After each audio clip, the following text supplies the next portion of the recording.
Stop overpaying for garden sprays. This simple baking soda mix actually works right now. Your garden is quietly losing a battle. Not tomorrow, not next week, right now. While you're inside, scrolling on your phone, drinking coffee, or getting ready for bed, tiny pests are already at work. They're feeding on the underside of your leaves. They're weakening your plants cell by cell. They're spreading diseases you won't even see until it's too late. And here's the worst part. Most gardeners never notice the real damage until the leaves turn yellow, the flowers stop blooming, and the harvest shrinks without any clear explanation. You didn't forget to water. You didn't do anything wrong. You just didn't see the attack happening. Now think about this. How many times have you walked into a garden store, stood in front of a wall of sprays and felt that quiet frustration? Bottles with aggressive colors, long chemical names you can't pronounce, big promises, bigger price tags. You buy one because you feel like you have no other choice.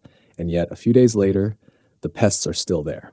The mildew is still spreading, and now those chemicals are sitting on plants you plan to eat, near pets you care about, and around pollinators your garden actually depends on. What if I told you the solution was never in that aisle? What if the most effective defense against common garden pests and fungal problems costs less than a cup of coffee and has probably been sitting in your kitchen this whole time? Stay with me, because in the next few minutes, I'm going to show you a simple, balanced spray that pests absolutely hate, that works shockingly well when used correctly, and that could completely change the way you protect your garden. And before you think this is just another garden hack or internet shortcut, let me be very clear. This is not about magic. This is not about spraying something once and hoping for the best. And this is definitely not about guessing, overdosing, or harming your plants. This is about understanding why most pest control fails and what actually works when you respect how plants, insects, and disease really behave. Because here's the truth most people never hear. Garden pests don't win because they're strong. They win because they're quiet, persistent, and perfectly timed. Aphids don't attack the whole plant at once. They start underneath the leaves, where you rarely look. Spider mites don't chew holes. They drain life slowly until growth stalls. Fungal diseases don't explode overnight. They establish invisibly, waiting for the right conditions. By the time you see obvious damage, the problem has already been there for days, sometimes weeks. That's why so many gardeners feel confused and frustrated. You look at your plants and think, I watered, I fed them, I did everything right. But the damage keeps spreading, so you react the way most people do. You reach for the strongest solution available. And that's where things usually go wrong. Most commercial sprays are designed to kill aggressively, not intelligently. They don't discriminate between harmful insects and beneficial ones. They don't consider residue buildup, and they certainly don't care whether you're growing food for your family. Even worse, many of these products train pests to come back stronger. One spray knocks them down. The survivors adapt, and suddenly you need something even stronger. It becomes a cycle. More money, more chemicals, more damage. But there's another approach. Instead of trying to nuke the problem, you create conditions pests and diseases simply cannot tolerate. You make the leaf surface hostile. You interfere with how insects feed and breathe. You disrupt fungal growth before it ever becomes visible. And you do it gently enough that your plants aren't stressed, your soil isn't poisoned, and your garden stays balanced. That's exactly what this spray is designed to do. The core idea is simple. Small changes applied consistently beat harsh reactions every time. And the heart of this solution is something so ordinary.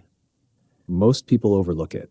Baking soda, not as a cure-all, not dumped carelessly onto plants, but used in a precise, controlled way as part of a system. On leaf surfaces, baking soda subtly alters conditions that fungal spores depend on. It makes it harder for mildew to anchor, spread, and reproduce. For many soft-bodied pests, when combined with the right supporting ingredients, it creates a surface they avoid or can't survive on for long. But here's the critical part most tutorials never explain. Baking soda alone is unreliable. Rain washes it away, dew dilutes it, and if it doesn't stay where it's needed, it doesn't work. That's why this spray isn't just one ingredient. It's a balanced formula. Each component has a role. Each one supports the others, and when mixed correctly, the result is far more effective than any single part. This is where most people make mistakes. They eyeball measurements. They substitute harsh dish soap. They add a little extra because they think stronger is better. And then they wonder why leaves burn, or plants react poorly, or nothing seems to happen at all. In gardening, balance always beats force. That's why I want you to understand this spray before you ever mix it. Because when you know what each ingredient does, you stop guessing and you start controlling the outcome. In the next section, I'll break down the exact formula, why each ingredient is necessary, and how to mix it so it works with your garden instead of against it. And once you see how simple this really is, you'll never look at expensive garden sprays the same way again. So let's slow this down for a moment and get very precise, because once you understand how this spray works as a system, everything else becomes clear. This isn't about dumping ingredients into a bottle and hoping nature cooperates. It's about building a solution that behaves predictably on your plants every single time you use it. We start with the foundation, water. Not because water is exciting, but because water controls everything that follows. Too little, and the mixture becomes concentrated and harsh. Too much, and it becomes ineffective and washes away before it can do its job. That's why the base matters. 1 liter of clean water. This amount creates the exact balance needed for the active ingredients to work without stressing your plants. If your tap water is heavily treated or extremely hard, filtered water is even better. Clean water allows the chemistry to stay stable and consistent. Once the water is ready, we introduce the first active component, baking soda. Measured carefully, not guessed, 1 teaspoon. At this concentration, baking soda does something very specific. It subtly shifts the microenvironment on the leaf surface without overwhelming the plant's natural systems. Fungal spores need a narrow range of conditions to survive. Change those conditions just enough and they fail to establish. Not dramatically, not violently, they simply stop. This is prevention at work. But baking soda has a weakness. On its own, it doesn't stick. Morning dew loosens it, light rain removes it, even gravity works against it. So if you stop here, you've built a solution that disappears before it can protect anything. That's why the next ingredient is non-negotiable. Liquid Castile soap. Not dish soap, not detergent, not anything with degreasers, dyes, or artificial fragrances. Castile soap is different. It's oil-based, gentle, and plant-safe when used correctly. 1 teaspoon is all you need. This tiny amount transforms the entire spray. It breaks surface tension, allowing the mixture to spread instead of bead up. It creates a thin, even film across the leaf, top and underside. And most importantly, it keeps the baking soda exactly where it needs to be. Without this step, most of your effort would slide right off the plant and hit the soil. Now comes the ingredient that many people underestimate, but shouldn't. Vegetable oil. Again, measured, 2 teaspoons. This oil doesn't poison pests. It doesn't burn them. It works physically. Soft-bodied insects breathe through microscopic openings. When oil coats those openings, breathing becomes difficult, sometimes impossible. At the same time, oil changes the texture of the leaf surface. Fungal spores struggle to grip. They slip. They fail to anchor. And just like the soap, the oil improves adhesion, helping the entire mixture remain effective longer. Individually, each ingredient does something modest. Together, they create a hostile environment for pests and disease, while remaining gentle enough for healthy plants to tolerate. That balance is everything. Now, let's talk about mixing, because this is where many people unknowingly sabotage themselves. You always mix in order. Water first, then baking soda, stirred until fully dissolved, no powder left behind. Then the Castile soap, mixed gently to avoid excess foam, and oil comes last. Once the oil is added, shake the bottle thoroughly. Oil and water don't stay mixed naturally. Separation is normal. That's why you shake before every single use. Not sometimes, every time. Skipping this step means spraying mostly water one moment and mostly oil the next, which leads to uneven results and stressed leaves. Now, before you even think about spraying your entire garden, there's a rule you must follow. 1 leaf, 1 plant, 24 hours. Spray that single leaf until it's lightly coated. Then wait. No heavy watering. No heat stress, no interference. After 24 hours, inspect it closely. Healthy leaf, you're cleared to proceed. Yellowing, spotting, curling, stop. Some plant varieties are more sensitive to alkaline solutions. This doesn't mean the spray is bad, it means the plant is telling you its limits. Listening here saves entire harvests. When it comes time to spray, timing matters more than strength. Early morning works, evening after sunset works even better. Avoid midday heat. Sunlight plus moisture can concentrate residue and stress leaf tissue. That's how leaf burn happens, not because the spray is wrong, but because the timing is. Apply a fine mist. Coat the leaves evenly. Pay special attention to the undersides. That's where pests hide and feed. You're aiming for coverage, not dripping. If it's running off the plant, you've used too much. Now let's talk strategy. There are two ways to use this spray, and confusing them is a mistake. The first is prevention. Twice a month, you lightly spray plants that are prone to pests or mildew. This keeps problems from ever taking hold. You use less product. You see less damage. Your plants grow stronger with less interruption. Experienced gardeners rely on prevention because it works quietly and consistently. The second approach is treatment. When you already see aphids crawling, when powdery mildew has appeared, when mites have begun draining your plants. In that case, spray every 3 days.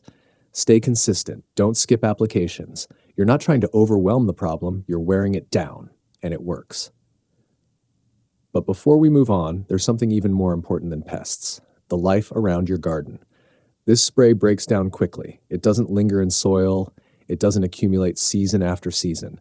Still, responsibility matters. Avoid spraying open flowers. Spray in the evening when pollinators are inactive. Protect the organisms that make your garden productive in the first place, because a healthy garden isn't sterile, it's balanced. In the final part, I'll cover what this spray does not do, when it's the wrong tool, and how to expand beyond this formula once you've mastered it. And once you understand those limits, you'll know exactly when and when not to use this spray with confidence, because knowing the limits of a solution is just as important as knowing its strengths. This spray is powerful, but it is not universal. And the moment you treat it like a cure-all, you risk disappointment. So let's be honest about what it doesn't do and why that honesty actually makes you a better gardener. This spray works best on soft-bodied insects and surface-level fungal problems. Aphids, spider mites, whiteflies. These pests are vulnerable because their bodies and life cycles depend on delicate balances. Powdery mildew responds well because it lives on the leaf surface and relies on very specific conditions to spread. But hard-shelled beetles, chewing insects with thick exoskeletons, deep bacterial infections inside plant tissue, this is not the right tool for those problems. And that's okay. Gardening is not about finding one solution that does everything. It's about knowing which tool fits which problem and using it with confidence. What this spray gives you is control, especially early. It gives you time to stop small problems before they become disasters, time to avoid panic decisions, time to keep your garden productive without escalating to harsher methods. That alone makes it incredibly valuable. Now, let's talk about something most gardening videos skip entirely: observation. Once you start using this spray, your job isn't finished, it's just changed. You begin paying closer attention. You flip leaves over instead of just admiring the tops. You notice subtle color shifts sooner. You catch pests at the beginning of their cycle instead of the peak. And this is where gardening transforms from reaction to skill. You stop chasing problems. You start anticipating them. Over time, you'll notice patterns. Certain plants always attract aphids first. Certain corners of your garden hold moisture longer and invite mildew. Certain seasons create predictable pressure. And once you see those patterns, prevention becomes second nature. A light spray here, an adjustment there. No stress, no emergency, just steady, quiet protection. At this point, many gardeners ask the same question: can I make this stronger? And that question reveals a misunderstanding. Stronger is rarely better. More baking soda doesn't mean more protection. It means more risk. More soap doesn't mean better coverage. It means potential leaf damage. More oil doesn't mean faster results. It means clogged pores on plants as well as pests. This formula works because it's balanced. If you want to expand beyond it, you don't stack ingredients randomly. You do it deliberately. Some gardeners introduce neem oil when insect pressure increases. Others explore sulfur for persistent fungal issues. Some add seaweed or kelp extracts to support plant resilience during stress. But those additions come after mastery, not before. You start simple. You observe results, you adjust slowly. That's how experienced gardeners avoid problems beginners never see coming. Now let's talk about something deeply underestimated: confidence. There's a quiet confidence that comes from knowing you don't need to rush to the store every time something goes wrong, from knowing that you understand what's happening in your garden, from having a solution ready before panic sets in. That confidence changes how you garden. You stop feeling helpless. You stop feeling dependent. You stop feeling like nature is constantly one step ahead of you. And ironically, once you stop fighting your garden aggressively, your garden starts cooperating. Plants grow stronger when they're not constantly stressed. Soil improves when it's not repeatedly bombarded with chemicals. Beneficial insects return when they're not collateral damage. This spray isn't just about pests. It's about restoring balance. And balance is what separates struggling gardens from thriving ones. Eventually, something interesting happens. Your plants look healthier for longer. Your harvest improves. Your flowers bloom more consistently. And people notice. Neighbors ask what you're doing differently. Friends wonder why your plants don't struggle the way theirs do. And you realize something important. The real power wasn't the baking soda. It was understanding. Understanding timing. Understanding moderation. Understanding that small, smart actions beat big, reactive ones every time. So if you take nothing else from this, remember this: gardening success doesn't come from stronger products. It comes from better decisions made earlier and repeated consistently. If this approach helped you see your garden differently, share it with someone who's still stuck in the panic spray cycle. And if you have a specific pest or disease you're battling right now, leave it in the comments. Because the more we share what actually works, the stronger every garden becomes. And that's how real gardening knowledge grows: quietly, steadily, and together. And there's one more layer to this that most people never talk about, but it might be the most important part of all. Consistency beats intensity. Gardens don't fail because one bad day happens. They fail because small problems are ignored until they stack on top of each other. One missed inspection, one unnoticed leaf, 1 week of "I'll deal with it later." That's how pests win. This spray works best when it becomes part of a rhythm, not a reaction. You walk your garden slowly, you touch the leaves, you turn them over, you notice what's changed since last time. And when you spray, you're not angry or rushed, you're deliberate. That mindset alone changes results. Because when you're calm, you spray evenly, you respect timing, you don't overdo it. And plants respond to that. They recover faster, they grow steadier, they don't experience constant shock from extreme interventions. This is something experienced growers understand deeply. They don't aim for perfection, they aim for resilience. A garden doesn't need to be pest-free. It needs to be strong enough that pests never take over. That's the real goal. Now let's talk about a mistake that quietly ruins a lot of otherwise good efforts: over-application. When people see improvement, they're tempted to spray more often. When pests disappear, they think, "I'll spray again just to be safe." And slowly, without realizing it, they create stress. Leaves lose their natural protective coating. Soil chemistry shifts, microbial balance is disrupted. Not because the spray is bad, but because it's being used without restraint. That's why schedules matter.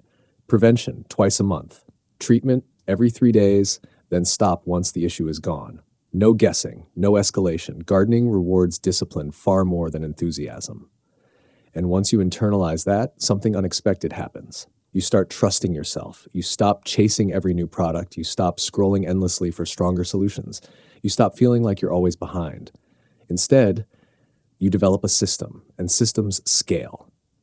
Whether you're growing a single basil plant on a balcony or managing a full backyard garden, this approach adapts. Same principles, same balance, same calm confidence. That's why simple formulas endure, while complicated ones fade. They're easy to remember, easy to repeat, easy to teach, and teaching matters, because the moment you share knowledge instead of products, you change the culture around gardening. You help someone avoid frustration, you save them money, you protect their soil before it's damaged, and that ripple effect is powerful. So if you've made it this far, here's what I want you to do next. Don't rush outside and spray immediately. First, observe. Find the problem. Identify whether this spray fits that problem. Then mix carefully. Test one leaf, wait. When you spray, do it with intention. And after that, watch. Gardens always talk back through color, through texture, through growth. When you learn to listen, you stop guessing, and that's when gardening stops being stressful and starts becoming deeply satisfying. If this perspective helped you even a little, let someone else benefit from it too. Share this with a gardener who's frustrated, overwhelmed, or spending too much money chasing fixes that don't last. And if you're dealing with a specific issue right now, aphids, mildew, mites, or something else entirely, leave it in the comments because every question helps sharpen understanding. Every shared experience makes this knowledge stronger. Gardening isn't about fighting nature. It's about working with it intelligently, patiently, and consistently.